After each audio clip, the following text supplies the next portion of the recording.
ایک space shuttle پر اربوں dollar خرچ آتا ہے، جبکہ اب تک اس کا حاصل حصول کچھ بھی نہیں ہوا، اگرچہ ناسا کا کہنا ہے کہ اس نے کئی مقاصد حاصل کر لیے ہیں۔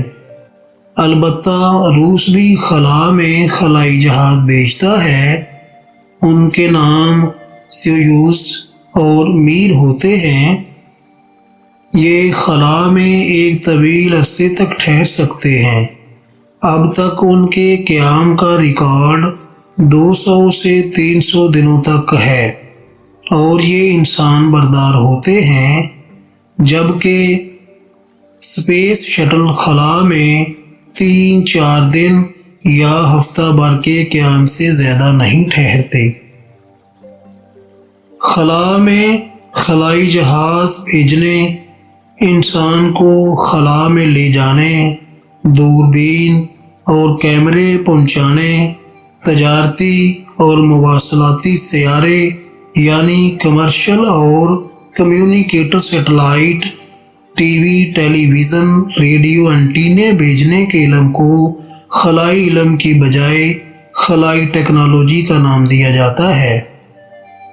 بعض ممالک کی یونیورسٹیوں میں خلائی ٹیکنالوجی کا زبانی اور عملی نصاب پڑھایا جاتا ہے، بعض ملکوں میں سرے سے اس نام کا کوئی مضمون ہی نہیں ہے۔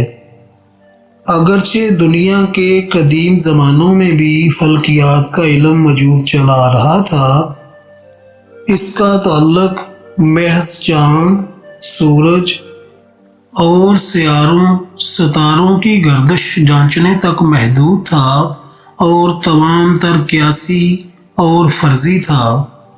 اسے بعض ممالک میں بطور مضمون کے پڑھایا جاتا ہے، مگر جب سے خلائی ٹیکنالوجی کا علم وجود میں آیا ہے، اس کی صداقت پر یقین کیا جاتا ہے، کیونکہ اس کی بنیاد عینی شواہد پر رکھی گئی ہے۔ جو کچھ خلا میں اترنے والوں، خلا بازوں اور مانوردوں نے چاند پر دیکھا، خلا میں دیکھا، اپنی آنکھوں سے دیکھا اور اہل زمین کو آگاہ کیا۔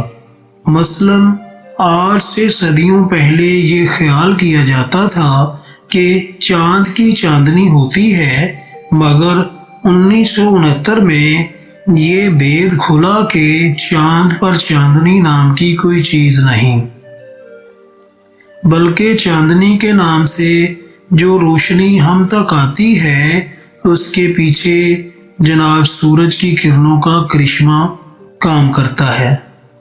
سورج نکلتا ہے تو اس سے خارج ہونے والی روشنی چاند کو پہنچتی ہے تو وہی رات کو چاندنی کی شکل اختیار کر لیتی ہے۔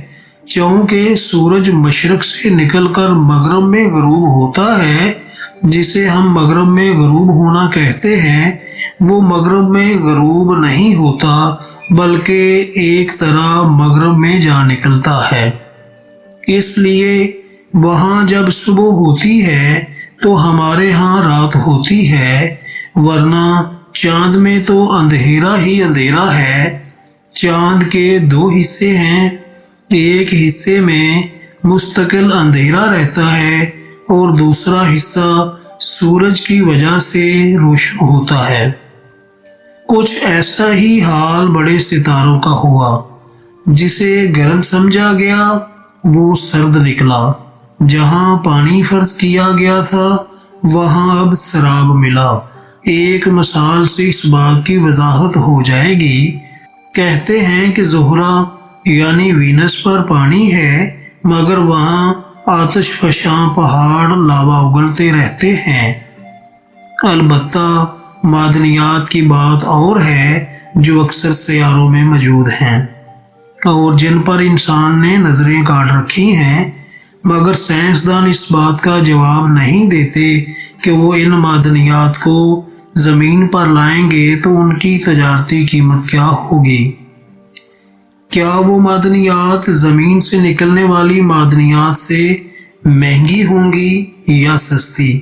یہ تو آنے والا وقت ہی بتائے گا۔